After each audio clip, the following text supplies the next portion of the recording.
എല്ലാവർക്കും ഒരിക്കൽ കൂടി സ്വാഗതം. അപ്പോൾ നമ്മൾ ഒന്നാമത്തെ ചാപ്റ്റർ ഡിസ്കസ് ചെയ്തുകൊണ്ടിരിക്കുകയാണ്.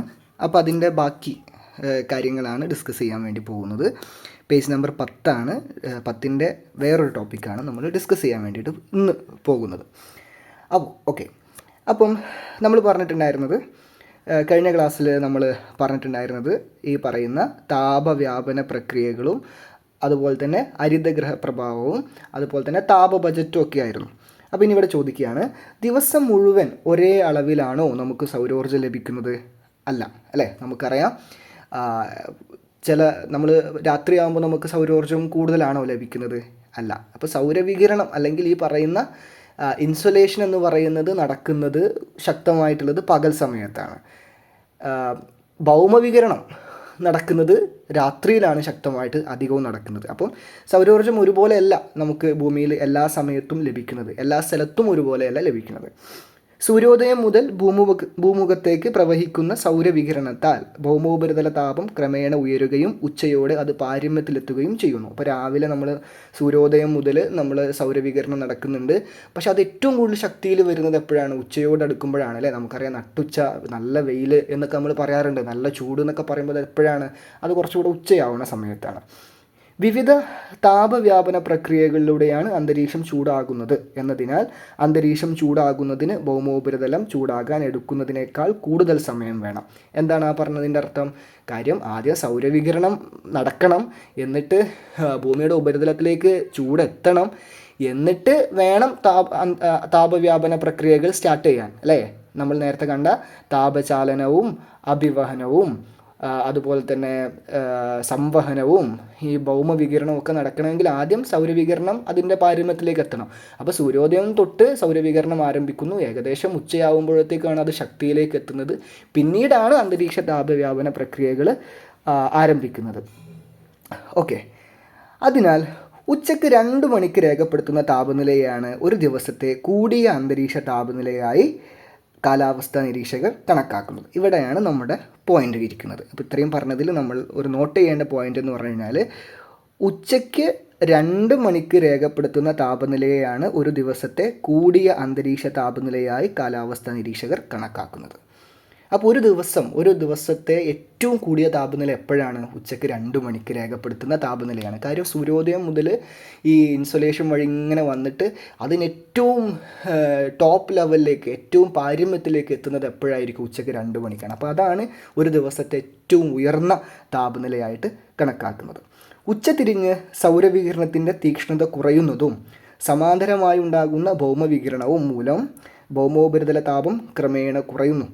രാത്രികാല ഭൗമവികിരണത്തിലൂടെ കൂടുതൽ ഊർജം നഷ്ടപ്പെട്ട് ഭൗമോപരിതലവും അന്തരീക്ഷവും തണുക്കുന്നു. അതിനാൽ സൂര്യോദയത്തിന് തൊട്ടു മുൻപുള്ള താപനിലയാണ് ഒരു ദിവസത്തെ ഏറ്റവും കുറഞ്ഞ അന്തരീക്ഷ താപനിലയായി കണക്കാക്കുന്നത്. അപ്പോൾ നമ്മൾ അടുത്തൊരു പോയിന്റ് കൂടെ കിട്ടിയിരിക്കുന്നു. സൂര്യോദയത്തിന് തൊട്ടു മുൻപുള്ള താപനിലയാണ് ഒരു ദിവസത്തെ ഏറ്റവും കുറഞ്ഞ അന്തരീക്ഷ താപനിലയായി കണക്കാക്കുന്നത്. ഏറ്റവും കൂടിയ താപനിലയായിട്ട്, ഒരു ദിവസത്തെ ഏറ്റവും കൂടിയ അന്തരീക്ഷ താപനിലയായിട്ട് നമ്മൾ ഉച്ചയ്ക്ക് 2 മണിക്ക് രേഖപ്പെടുത്തുന്ന താപനിലയെ കണക്കാക്കി. പിന്നീട് ഇങ്ങനെ നമ്മൾ നോക്കുമ്പോൾ 2 മണിക്ക് ശേഷം ഈ സൗരവികിരണം അഥവാ ഇൻസൊലേഷൻ്റെ ആ ഒരു തോത് കുറഞ്ഞുകൊണ്ടേയിരിക്കും. രാത്രിയാവുമ്പോൾ സൂര്യാസ്തമയത്തിന് ശേഷം പിന്നെ ആരാണ് കൂടുതൽ ശക്തി ആർജിക്കുന്നത്? ഭൗമവികിരണമാണ്. തിരിച്ച് ഊർജം പോകുന്നതാണ് ഏറ്റവും കൂടുതലായിട്ട് നമ്മൾ ശക്തിയിൽ കാണാൻ പറ്റുക. സൗരവികിരണത്തിൻ്റെ തീക്ഷ്ണത ഉച്ചയോട് കൂടിയിട്ട് അവസാനിക്കുകയും സൂര്യാസ്തമയത്തിന് ശേഷം ഭൗമവികിരണം ശക്തി ആർജിക്കും. ഇതിൽ എപ്പോഴും ഉണ്ട് കേട്ടോ. സൗരവികിരണമാണെങ്കിൽ ഭൗമവികിരണമാണെങ്കിൽ എപ്പോഴും ഉണ്ട്. പക്ഷെ അതിൻ്റെ ശക്തി കൂടുതൽ ആർജിക്കുന്നതും ശക്തി കുറയുന്നതൊക്കെ ഈ പറഞ്ഞ സമയങ്ങളിലാണ്. അങ്ങനെ നോക്കുകയാണെങ്കിൽ സൂര്യോദയത്തിന് തൊട്ടു മുൻപുള്ള താപനിലയാണ് ഒരു ദിവസത്തെ ഏറ്റവും കുറഞ്ഞ അന്തരീക്ഷ താപനിലയായിട്ട് രേഖപ്പെടുത്തുക. ഏറ്റവും കൂടിയ അന്തരീക്ഷ താപനിലയായിട്ട് ഉച്ചയ്ക്ക് 2 മണി, ഏറ്റവും കുറഞ്ഞ താപനിലയായിട്ട് സൂര്യോദയത്തിന് തൊട്ടു മുൻപ് രേഖപ്പെടുത്തുന്ന താപനില. ഇതാണ് ഈ 2 പോയിന്റുകൾ നിങ്ങൾ ഓർത്ത് വെക്കുക. ഇനി അവിടെ തന്നെ വേറെ 2 കാര്യങ്ങൾ പറയാം. അതിന് മുമ്പ് നമുക്കൊരു കാര്യം പറയാനുണ്ട്, മാക്സിമം മിനിമം തെർമോമീറ്റർ. അതിലേക്ക് ഞാൻ വരാം. അതിന് മുൻപായിട്ട് കൂടിയ താപനിലയും കുറഞ്ഞ താപനിലയും ഉപയോഗപ്പെടുത്തി ദൈനിക താപാന്തരവും ദൈനിക ശരാശരി ഊഷ്മാവും കണക്കാക്കാം. അപ്പോൾ ഇവിടെ 2 ടേമുകൾ നിങ്ങൾക്ക് കിട്ടി. ഏതൊക്കെയാണ് ആ 2 ടേമുകൾ? ഒന്ന് ദൈനിക താപാന്തരം, മറ്റൊന്ന് ദൈനിക ശരാശരി ഊഷ്മാവ്. എന്താണ് ഇത് രണ്ടും തമ്മിലുള്ള വ്യത്യാസം? ഒന്ന് എന്താ നമ്മൾ പറഞ്ഞാൽ കൂടിയ താപനില, അതായത് ഉച്ചയ്ക്ക് 2 മണിക്ക് രേഖപ്പെടുത്തുന്ന താപനിലയും കുറഞ്ഞ താപനില, അതായത് സൂര്യോദയത്തിന് തൊട്ട് മുൻപ് അടയാളപ്പെടുത്തുന്നത്, പുലർച്ചെ നമ്മൾ സൂര്യൻ ഉദിക്കുന്നതിന് തൊട്ട് മുൻപ് അടയാളപ്പെടുത്തുന്ന താപനിലയും. ഇതാണ് രണ്ടോ കൂടിയ താപനിലയും കുറഞ്ഞ താപനിലയും. ഇത് ഉപയോഗപ്പെടുത്തിയിട്ട് നമ്മൾ ആരൊക്കെ കണ്ടുപിടിക്കും? ദൈനിക താപാന്തരത്തെയും കണ്ടുപിടിക്കും, ദൈനിക ശരാശരി ഊഷ്മാവിനെയും കണ്ടുപിടിക്കും. അപ്പോൾ എന്താണ് ആദ്യം നമുക്ക് എന്താണ് ഈ പറഞ്ഞ ദൈനിക താപാന്തരം എന്ന് നമുക്ക് പരിശോധിക്കാം.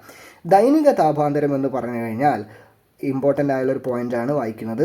ഒരു ദിവസത്തെ കൂടിയ താപനിലയും കുറഞ്ഞ താപനിലയും തമ്മിലുള്ള വ്യത്യാസമാണ് ദൈനിക താപാന്തരം. അവിടെ ഒരു ഇക്വേഷനൊക്കെ കൊടുത്തിട്ടുണ്ട്. ദൈനിക താപാന്തരം എന്ന് പറഞ്ഞു കഴിഞ്ഞാൽ കൂടിയ താപനില മൈനസ് കുറഞ്ഞ താപനില.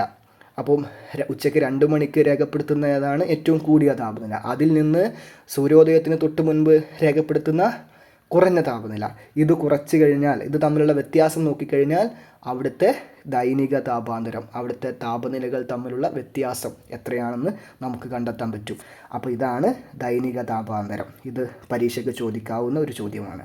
ഇനി എന്താണ് ഒരു ദിവസത്തെ ശരാശരി ഊഷ്മാവ്, അല്ലെങ്കിൽ ഒരു ദിവസത്തെ ശരാശരി താപനില എന്താണ്? ഒരു ദിവസത്തെ ശരാശരി താപനിലയെയാണ് ദൈനിക ശരാശരി താപനില എന്ന് വിളിക്കുന്നത്. ഓക്കെ, അതെങ്ങനെയാണ് കണക്കാക്കുക? ഒരു ദിവസത്തെ ശരാശരി താപനിലയെയാണ് ദൈനിക ശരാശരി താപനില എന്ന് വിളിക്കുന്നത്. അതെങ്ങനെയാണ് കണക്കാക്കുക? ദൈനിക ശരാശരി താപനില എങ്ങനെ കണക്കാക്കുക എന്നുള്ള ഒരു ഇക്വേഷൻ ഇതാ ഇവിടെ കൊടുത്തിരിക്കുന്നു. കൂടിയ താപനിലയും കുറഞ്ഞ താപനിലയും തമ്മിൽ കൂട്ടുക, അതിനെ 2 കൊണ്ട് ഹരിക്കുക. ഓക്കെ, അതായത് ഉച്ചയ്ക്ക് 2 മണിക്ക് രേഖപ്പെടുത്തിയ താപനിലയും അതുപോലെ തന്നെ എന്താണ് സൂര്യോദയത്തിന് തൊട്ട് മുൻപ് രേഖപ്പെടുത്തിയ താപനിലയും തമ്മിൽ കൂട്ടുക, അതായത് കൂടിയ താപനിലയും കുറഞ്ഞ താപനിലയും തമ്മിൽ കൂട്ടുക, എന്നിട്ട് 2 കൊണ്ട് ഹരിക്കുക. അപ്പോൾ ഇവിടെ ഒരു ചോദ്യമുണ്ട്. ഒരു പ്രദേശത്തെ കൂടിയ താപനില 36 ഡിഗ്രി സെൽഷ്യസും കുറഞ്ഞ താപനില 28 ഡിഗ്രി സെൽഷ്യസുമാണെന്ന് സങ്കല്പിച്ച് ദൈനിക താപാന്തരവും ദൈനിക ശരാശരി താപനിലയും കണക്കാക്കൂ. അപ്പോൾ നമുക്ക് ഈ ഇക്വേഷൻ വെച്ചിട്ട് ദൈനിക താപാന്തരവും ദൈനിക ശരാശരി താപനിലയും കണ്ടെത്താം. ആദ്യം എന്താ പറഞ്ഞിട്ടുള്ളത്? ദൈനിക താപാന്തരം കണ്ടുപിടിക്കാനാണ്. കൂടിയ താപനിലയിൽ നിന്ന് കുറഞ്ഞ താപനില കുറയ്ക്കുകയല്ലേ. ഇവിടെ എത്രയാണ്? 36 ഡിഗ്രി സെൽഷ്യസ് ആണ് കൂടിയ താപനിലയായിട്ട് പറഞ്ഞിട്ടുള്ളത്. 36 കുറക്കണം. എത്രയാണ് കുറഞ്ഞ താപനിലയായിട്ട്? 28 ഡിഗ്രി സെൽഷ്യസ് ആണ് പറഞ്ഞിട്ടുള്ളത്. 28 ഡിഗ്രി സെൽഷ്യസ്. അപ്പോൾ ഇതിൽ നിന്ന് രണ്ടും കുറച്ച് കഴിഞ്ഞാൽ എത്രയാണ് വരിക? 36 നിന്ന് 28 കുറക്കുമ്പോൾ 6 ഡിഗ്രി സെൽഷ്യസ് വരും അല്ലേ. അപ്പോൾ 6 ഡിഗ്രി സെൽഷ്യസ് ആണ് അവിടുത്തെ നമ്മുടെ ദൈനിക താപാന്തരമായിട്ട് നമ്മൾ പറയുന്നത്. എന്നാൽ എന്താണ് ശരാശരി ഊഷ്മാവ് പറയാൻ, ശരാശരി താപനില കാണാൻ വേണ്ടി പറഞ്ഞിട്ടുണ്ട്. ശരാശരി താപനില എങ്ങനെയാണ് നമ്മൾ കാണുക? കൂടിയ താപനില പ്ലസ് കുറഞ്ഞ താപനില ഹരിക്കണം 2. അപ്പോൾ എത്രയാണ്? 36ഉം 28ഉം കൂടെ കൂട്ടുമ്പോൾ 50, എത്രയാണ്? 36ഉം 20ഉം കൂട്ടുമ്പോൾ എത്രയാവും? 56 ആയി. 56ഉം 8ഉം കൂടെ കൂട്ടുമ്പോൾ 64 അല്ലേ. അപ്പോൾ 64 ഹരിക്കണം 2, അപ്പോൾ 32 ഡിഗ്രി സെൽഷ്യസ്. 32 ഡിഗ്രി സെൽഷ്യസ് ആണ് അവിടുത്തെ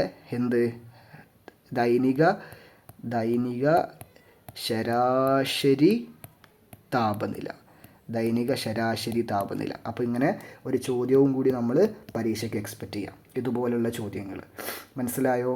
ദൈനിക താപാന്തരവും ദൈനിക ശരാശരി താപനിലയും കണക്കാക്കുന്നത്. അപ്പോൾ ഈ ഇക്വേഷൻസും ഒന്ന് ഓർത്ത് വെക്കുക. ഇനി ഇതാ ഇവിടെ വേറൊരു പേജ് നമ്പർ 11 തന്നെ കൊടുത്തിട്ടുള്ള വേറൊരു ആൾക്കാരാണ് മാക്സിമം മിനിമം തെർമോമീറ്റർ എന്ന് പറയുന്ന ഒരു സംഗതി. നമുക്കറിയാം, അന്തരീക്ഷ താപനില അളക്കുക എന്നുള്ളതിന് ഒരു ഉപകരണമുണ്ട്. പലർക്കും അറിയാവുന്ന ഒരു ഉപകരണമാണ്. എന്താണ്? തെർമോമീറ്റർ എന്ന് പറയുന്ന ഉപകരണമാണ് അന്തരീക്ഷ താപനില അളക്കുന്നതിന് ഉപയോഗിക്കുന്നത്. 1 മാർക്കിനൊക്കെ ചോദിക്കാം. എന്നാൽ ഇവിടെ വേറൊരു തെർമോമീറ്ററിനെ പറ്റിയിട്ട് പറയുന്നുണ്ട്. ആ തെർമോമീറ്ററിൻ്റെ പേരാണ് മാക്സിമം മിനിമം തെർമോമീറ്റർ. എന്താണ് ഈ മാക്സിമം മിനിമം തെർമോമീറ്റർ? 2 സാധാരണ തെർമോമീറ്ററുകളെ യു ആകൃതിയിലുള്ള ഗ്ലാസ് ട്യൂബ് കൊണ്ട് യോജിപ്പിച്ച് തയ്യാറാക്കുന്ന പ്രത്യേക തരം ഉപകരണമാണ് മാക്സിമം മിനിമം തെർമോമീറ്റർ. എന്താണ്? 2 തെർമോമീറ്റർ ഉപയോഗിച്ചിട്ടാണ് നമ്മൾ അന്തരീക്ഷ താപനില അളക്കാറുള്ളത്.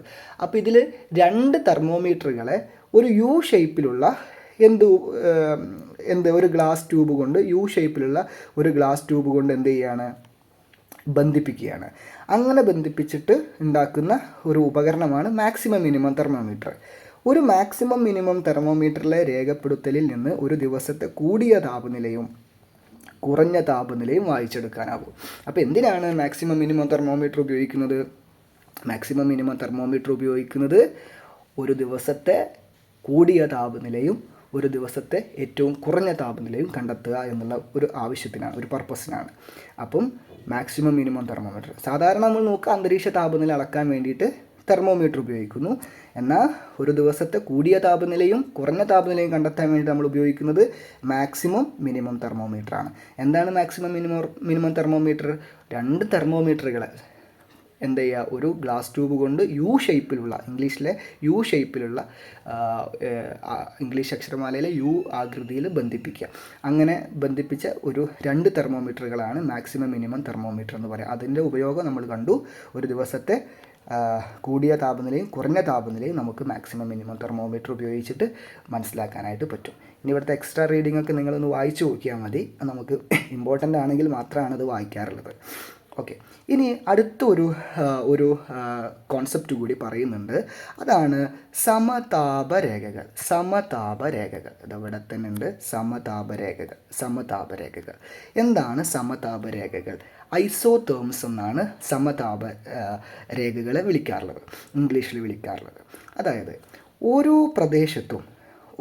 പ്രദേശത്തും രേഖപ്പെടുത്തുന്ന താപനിലയെ ഭൂപടങ്ങളിൽ അടയാളപ്പെടുത്തി ഒരേ താപനിലയിലുള്ള പ്രദേശങ്ങളെ തമ്മിൽ യോജിപ്പിച്ചുകൊണ്ട് സാങ്കല്പിക രേഖകൾ വരയ്ക്കുന്നു.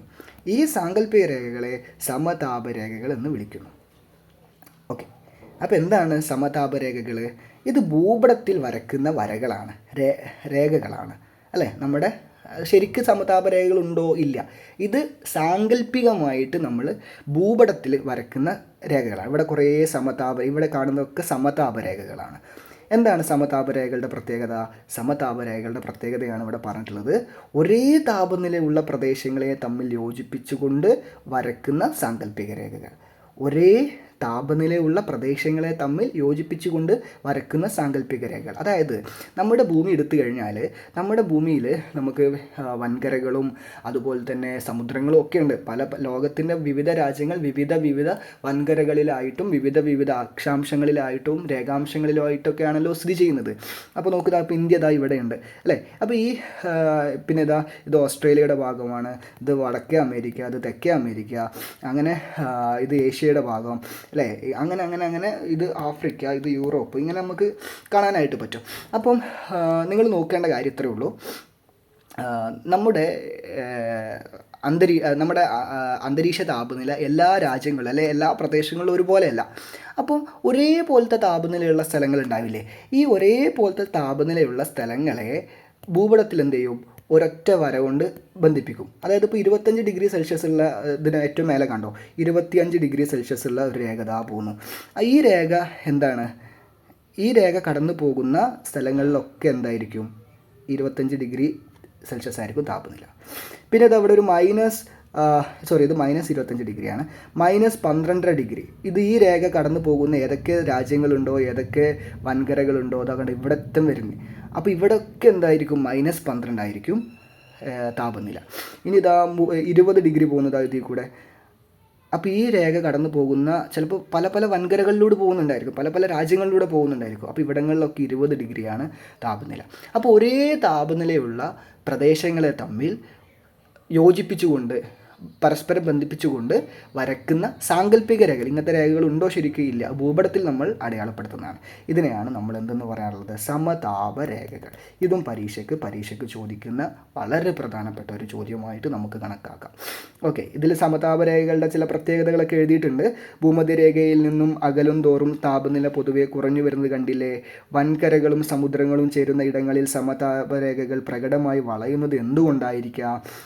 ഉത്തരാർദ്ധഗോളത്തെ അപേക്ഷിച്ച് ദക്ഷിണാർദ്ധഗോളത്തിൽ സമതാപരേഖകൾ അക്ഷാംശങ്ങൾക്ക് ഏറെക്കുറെ സമാന്തരമാകാൻ കാരണം എന്തായിരിക്കുക? ഇങ്ങനെ പല ചോദ്യങ്ങൾ ഇവിടെ ചോദിക്കുന്നുണ്ട്. ഇതിവിടെ അതായത് ഭൂമധ്യരേഖ ഈ 0 ഡിഗ്രിയാണ്. ഇവിടുന്ന് അകന്നകന്ന് പോകുമ്പോൾ താപനില കുറഞ്ഞതാ ഈ ഇങ്ങോട്ടേക്ക് ഉത്തരാർദ്ധഗോളത്തിലോട്ടേക്കും ദക്ഷിണാർദ്ധഗോളത്തിലേക്ക് ഇങ്ങനെ അറ്റങ്ങളിലേക്ക് പോകുമ്പോൾ എന്താണ് താപനില ഭൂമധ്യരേഖയിൽ നിന്ന് കുറഞ്ഞു കുറഞ്ഞു വരുന്നു. പിന്നെ അതുപോലെ തന്നെ സമുദ്രങ്ങളും കരഭാഗങ്ങളും ചേരുന്ന ഭാഗത്ത് ഈ സമതാപരേഖകൾ വളഞ്ഞു പോകുന്നുണ്ട്. ഇങ്ങനെ പല ചോദ്യങ്ങളുണ്ട്. അപ്പോൾ അതിൻ്റെ ചോദ്യങ്ങൾക്കുള്ള ഉത്തരങ്ങളൊന്നും നമ്മളിപ്പോൾ ഡിസ്കസ് ചെയ്യേണ്ട ആവശ്യമില്ല. വേണമെന്നുണ്ടെങ്കിൽ കമൻറ്റിൽ ചോദിച്ചോളൂ, അതിൻ്റെ ഉത്തരങ്ങൾ പറഞ്ഞുതരാം. പക്ഷേ ഇപ്പോൾ നമ്മൾ സമയത്തിൻ്റെ ഒരു കാര്യം കൊണ്ട് നമുക്ക് പരീക്ഷ ഓറിയൻറ്റഡ് ആയിട്ടാണ് നമ്മൾ കാര്യങ്ങൾ ഡിസ്കസ് ചെയ്യുന്നത്. അപ്പം ഇവിടെ ഇത്തരം ചോദ്യങ്ങളൊക്കെ വന്നിട്ട് അതിൽ നിന്നൊക്കെ നമ്മൾ ആകെ മനസ്സിലാക്കുന്ന ഒരു കാര്യമുണ്ട്, ലോകത്തെല്ലായിടത്തും ഒരേപോലത്തെ താപനിലയല്ല കിട്ടുന്നത്. ഇതാണ് നമ്മൾ ഈ ചോദ്യങ്ങളിൽ നിന്ന് മനസ്സിലാക്കേണ്ടത്. ലോകത്തെല്ലായിടത്തും, അതായത് ഭൂമിയിലെല്ലായിടത്തും എല്ലായ്പ്പോഴും ഒരേ താപനിലയല്ല അനുഭവപ്പെടുന്നത്. ചില സ്ഥലങ്ങളിൽ ചില സമയങ്ങളിൽ കൂടുതൽ താപനില കിട്ടും. ചില സ്ഥലങ്ങളിൽ ചില സമയങ്ങളിൽ വളരെ കുറച്ച് താപനിലയാണ് കിട്ടാറുള്ളത്. ചിലപ്പോൾ നമ്മുടെ ഇപ്പോൾ ഒരു രാജ്യത്ത് ചില സമയത്ത് നല്ല താപനിലയുണ്ട്, നല്ല ചൂടുണ്ട്. എന്നാൽ ചില മാസങ്ങളിൽ തീരെ താപനില ഉണ്ടായിരിക്കില്ല. എന്നാൽ ചില സ്ഥലങ്ങളിൽ എപ്പോഴും ഒരേ താപനിലയാണ്, മാറുകയില്ല. ആർട്ടിക് പോലത്തെ സ്ഥലങ്ങളിൽ എപ്പോഴും താപനില കുറഞ്ഞിട്ടാണ്. അപ്പോൾ ഇത് എന്തുകൊണ്ടാണ്? ഭൂമിയിൽ എല്ലായിടത്തും ഒരേ അളവിലല്ലല്ലോ താപനില വിതരണം ചെയ്യപ്പെടുന്നത്. താപവിതരണത്തിൽ സ്ഥലകാല വ്യത്യാസങ്ങൾ അനുഭവപ്പെടുന്നുണ്ട്. അപ്പോൾ എന്തുകൊണ്ടായിരിക്കാം ഇങ്ങനെ പല അളവിൽ ഭൂമിയിൽ താപനില വിതരണം ചെയ്യപ്പെടുന്നത്? എന്തൊക്കെ ഘടകങ്ങളാണ് നമ്മുടെ അന്തരീക്ഷ താപനിലയെ സ്വാധീനിക്കുന്നത്? ഈ കാര്യമാണ് നമ്മളിനി ഡിസ്കസ് ചെയ്യാൻ വേണ്ടി പോകുന്നത്. അപ്പോൾ അടുത്ത ക്ലാസ്സിൽ നമ്മൾ അന്തരീക്ഷ അല്ലെങ്കിൽ താപവിതരണത്തെ സ്വാധീനിക്കുന്ന ഘടകങ്ങൾ ഏതൊക്കെയാണ് നമ്മൾ നോക്കും. താപവിതരണത്തെ സ്വാധീനിക്കുന്ന ഘടകങ്ങൾ മനസ്സിലാക്കി വെക്കേണ്ട കാര്യം, ഭൂമിയിൽ എല്ലായിടത്തും ഒരേ അളവിലല്ല താപനില കൊടുക്കുന്നത്. ചില സ്ഥലങ്ങളിൽ വളരെ കൂടുതലാണ്. ഇപ്പോൾ ഭൂമധ്യരേഖ പ്രദേശത്തൊക്കെ നമ്മൾ 30 ഡിഗ്രി സെൽഷ്യസ് കണ്ടെങ്കിൽ നമ്മൾ വടക്കോട്ടും അല്ലെങ്കിൽ തെക്കോട്ടേക്കും നമ്മളൊരു 90 ഡിഗ്രിയൊക്കെ എടുക്കുമ്പോൾ അവിടെ മൈനസാണ്, -25, -12 ഒക്കെയാണ്. അപ്പോൾ എന്തുകൊണ്ട് ഈ വ്യത്യാസങ്ങൾ വരുന്നു? ചില സ്ഥലങ്ങളിൽ കുറേ താപനില വരുന്നു. ചില സ്ഥലങ്ങളിൽ ചൂട് കുറയാനുള്ള കാരണം എന്താണ്? തണുപ്പ് അനുഭവപ്പെടാനുള്ള കാരണം എന്താണ്? അല്ലെങ്കിൽ ചില സ്ഥലങ്ങളിൽ വളരെ കൂടിയ താപനിലയാണ്, ചില സമയങ്ങളിൽ കുറഞ്ഞ താപനിലയാണുള്ളത്. അപ്പോൾ ഒരു സ്ഥലത്ത് തന്നെ ചിലപ്പോൾ നല്ലോണം ചൂടുള്ള സമയമുണ്ടാവും, കുറവുള്ള സമയമുണ്ടാവും. അപ്പോൾ എന്തൊക്കെ ഘടകങ്ങളാണ് ഈ താപത്തെ വിതരണം ചെയ്യുന്നതിൽ സ്വാധീനിക്കുന്നത്? അതാണ് നമ്മൾ അടുത്ത ക്ലാസ്സിൽ ഡിസ്കസ് ചെയ്യാൻ വേണ്ടി പോകുന്നത്. നിങ്ങളുടെ സംശയങ്ങൾ, നിങ്ങളുടെ അഭിപ്രായങ്ങൾ രേഖപ്പെടുത്തുക. ഓക്കെ, കമൻ്റായിട്ട് രേഖപ്പെടുത്തുക.